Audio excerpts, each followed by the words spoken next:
What's up, guys? Welcome to Two Squirts. I've got a tip for you today, and it's to help you play when it's a little bit cold outside. I like to use fingerless gloves, and your fingers will freeze if you're close to freezing, obviously.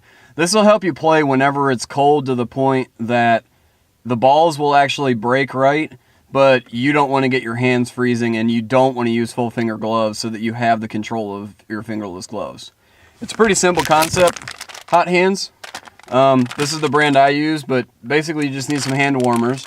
But what I do is I open them before I get to the field, and to help them heat up, I stick them in my air vents.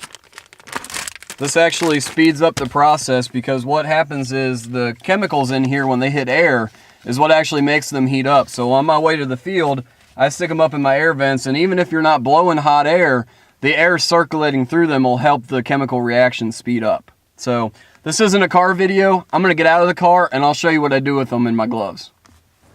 So once you guys get to the field, what you're gonna do is you're gonna take the warm hot hand, because once again, you've already charged it up. And when you put your gloves on, you're gonna take the seam side and face it up, slide it in against the top of the back of your hand, get it nice and flat and smooth, close it up.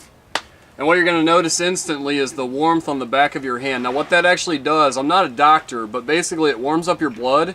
And what it does is it pushes that up, the warm blood, through your fingertips, and actually keeps your fingers much warmer than they are just wearing gloves alone. So hot hands are awesome. If you guys haven't tried them yet, or if you're used to just putting them in your pockets, try it that way, because you'll find out you might like it a little bit better. That's Two Squirts.